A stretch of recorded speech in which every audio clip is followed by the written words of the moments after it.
अस्सलाम वालेकुम वरहमतुल्लाहि वबरकातुहू। मेरा नाम है साजिद महमूद और आप देख रहे हैं मेरा यूट्यूब चैनल साजिद इंस्पायर्स। आज हम इस वीडियो के अंदर बरमूदा ट्रायंगल के बारे में जानेंगे, जिसका दूसरा नाम शैतानी तकोन भी है और ये अमेरिका की रियासत फ्लोरिडा में पाई जाती है। आज इस वीडियो के अंदर हम इसकी हकीकत को जानने की कोशिश करेंगे। अगर आप इस चैनल पर नए हैं, मेरी आपसे रिक्वेस्ट है कि इस चैनल को सब्सक्राइब करें, वीडियो को लाइक करें और बेल के आइकन को दबा दें ताकि मेरी हर आने वाली नई वीडियो आपको बर वक्त मिल सके। इसके बारे में मुख्तलिफ किस्म के यूट्यूब के ऊपर हमें वीडियोस मिल जाती हैं बरमूदा ट्रायंगल के बारे में, वो सच हैं या झूठ हैं। आज इस वीडियो के अंदर हम वही सारी चीजें देखेंगे। अमरीकी बहरिया का जो पहला वाकया इस बरमूदा ट्रायंगल में आया, अमरीकी बहरिया का 5 जंगी जहाज़ों का एक ग्रुप जो सा है 1945 में प्रैक्टिस के लिए बरमूदा ट्रायंगल के एरिया में आता है और वो गायब हो जाता है। 5 जो से जहाज़ हैं जंगी, वो बिल्कुल भी नहीं मिलते। इनकी तलाश के लिए अमेरिकन इंतजामिया जो सी एक तैयारे को भेजती हैं। इत्तफाक ऐसा कि वो तैयारा भी वक्त गुजरने के बाद वापस नहीं आता और उसका भी नामो निशान नहीं मिलता, ना कोई मलबे का ढेर, ना कोई लाश, ना कोई सिग्नल, जीरो। इसके बाद 1918 के अंदर मार्च में अमेरिका का ही एक बहरिया, अमरीकी बहरिया का एक तैयारा जो सा है जो ब्राज़ील से अमेरिका आ रहा था, 309 अफराद इसके अंदर मौजूद थे। जब वो बरमूदा ट्रायंगल के एरिए में आया, शैतानी तकोन वाले एरिए में आया, तो इसका भी नामो निशान नहीं मिला, ना कोई सिग्नल, ना कोई मलबा, ना कोई जिंदा इंसान, जीरो, कुछ नहीं मिला। अब देखते हैं कि साइंसदान इसके बारे में क्या कहते हैं। साइंसदानों ने भी वक्त गुजरने के साथ इसके ऊपर तहकीक की। वो किस नज़रिए के कायल हुए, उन्होंने क्या सोचा, उन्होंने हमारे सामने इसका क्या जवाब रखा। वो कहते हैं कि एक गैस होती है मीथेन, वो इस बरमूदा ट्रायंगल में समुंदर की गहराई में मीथेन गैस निकलती है, जिसके बहुत ज़्यादा बुलबुले बनते हैं। इस मीथेन गैस की वजह से ये जहाज, समुद्री जहाज हो या हवाई जहाज हो, ये इसका शिकार होते हैं। साइंसदानों की तहकीक ये भी बताती है कि यहाँ पर कंपास जो किसी भी जहाज को या बहरी बेड़े को रास्ता बताने में बड़ा मुफीद साबित होता है। साइंसदानों की तहकीक कहती है कि इस एरिया में आकर वो काम करना छोड़ देता है कंपास। इसकी रीज़न ये भी बनती है, कुछ साइंसदानों का कहना है कि समुंदर में ऐसा करंट इस एरिया में, इस शैतानी तकोन जिसको बरमूदा ट्रायंगल कहते हैं, इस एरिया में ऐसा करंट पाया जाता है जिसकी वजह से वो कोई भी चीज़ उस करंट को खींच कर समुंदर की तह तक दूर ले जाती है, जिसका आज तक पता नहीं चल सका। अल्लाह ताला के बहुत सारे राज हैं, कुछ बातें अल्लाह ताला राज में रखना चाहता है। हो सकता है ये उन राजों में से कोई एक राज हो जो आज पूरी दुनिया बरमूदा ट्रायंगल के नाम से जानती है। इसके बारे में बहुत सारे पुरस्कार दावे भी किए जाते हैं। कुछ लोगों का कहना है कि बरमूदा ट्रायंगल के एरिए में वक्त रुक जाता है। ये लोगों का कहना है कि वक्त रुक जाता है, वक्त आगे नहीं बढ़ता। कुछ लोगों के दावे हैं कि यहाँ पर कोई खलाई मखलूक समुंदर की तह में रहती है या आसमान में रहती है, अल्लाह ही बेहतर जाने कौन सी मखलूक है।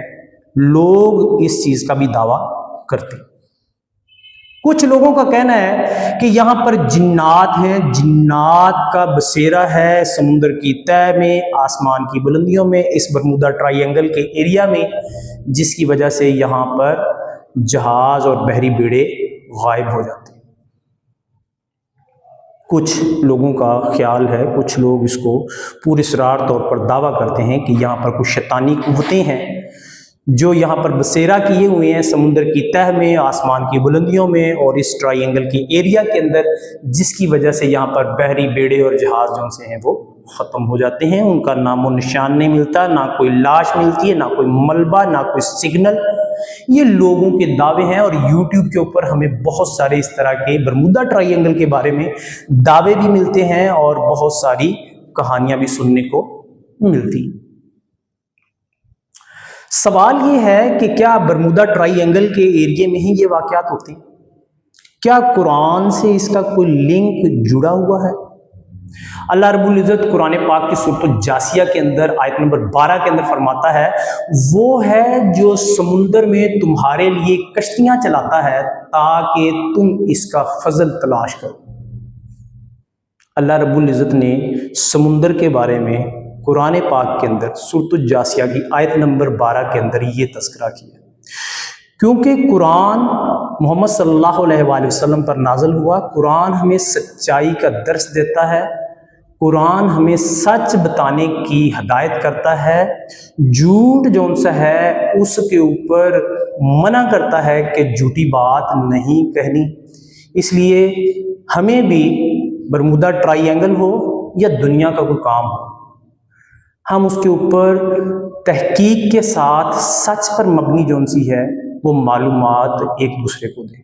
ये जो यूट्यूब के ऊपर अपने व्यूज़ बढ़ाने के लिए, अपने चैनल को ग्रो करने के लिए गलत गलत बातें बरमूदा ट्रायंगल के बारे में बताई जाती हैं और उससे व्यूज़ तो हासिल कर लेते हैं, लेकिन हकीकत सच उसमें शामिल नहीं होता। इस्लाम हमें सच्चाई का दर्स देता है, तो हमें इसको देखना होगा कि क्या ये वाकई ही हकीकत है, क्या ये सिर्फ हादसात बरमूदा ट्रायंगल के एरिया में होते हैं? नहीं, ऐसा बिल्कुल भी नहीं है।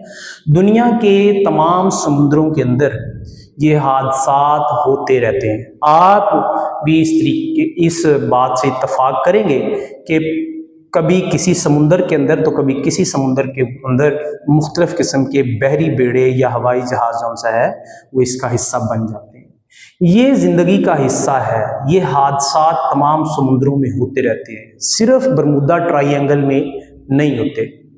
इसमें इंसानी गलतियां भी होती हैं, कुछ माहौल का असर भी होता है, कुछ इसके अंदर इंसानी तकनीकी गलतियों का भी सामना रहता है। जहां पर पूरे समुद्रों के अंदर हादसात होते हैं तो फिर बरमूदा ट्रायंगल को ही निशाना क्यों बनाया जाता है? हादसात तो हर जगह पे होते हैं, रोजाना की बुनियाद पर होते हैं। लोग आज भी इस बरमूदा ट्रायंगल के एरिया में सफर करते हैं, हवाई जहाज भी इस ट्रायंगल के ऊपर से गुजरते हैं और बहरी बेड़े भी इस जगह से गुजरते हैं। तो फिर मेरे दोस्त, मेरे मोहतरम, बरमूदा ट्रायंगल कोई ऐसी चीज नहीं है कि जिसके ऊपर हम जो सा है हैरान कौन और पुरस्रार दावे करने शुरू कर दें। अगर ये पुरस्रार जगह है तो आज इसके ऊपर से, समुंदर के ऊपर से आज बहरी बेड़े क्यों गुजर रहे हैं? आज समुंदर के ऊपर से हवाई जहाज रोजाना की बुनियाद पर क्यों गुजर रहे हैं? और आज वो इस बरमूदा ट्रायंगल का शिकार क्यों नहीं होते? ये मेरा आपसे सवाल है। अगर आपको मेरी इस वीडियो के अंदर सच्चाई मिली हो, क्योंकि आप सल्लल्लाहु अलैहि वसल्लम ने भी फरमाया है कि जिसने सच्चाई को छोड़ा वो हम में से नहीं। तो अगर आपको ये मेरी वीडियो पसंद आई हो तो लाजमी तौर पर कमेंट्स में अपनी राय का इजहार कीजिएगा। इसके साथ ही मुझे साजिद इंस्पायर को इजाज़त दें। मिलेंगे एक नई वीडियो के साथ। अल्लाह हाफिज़।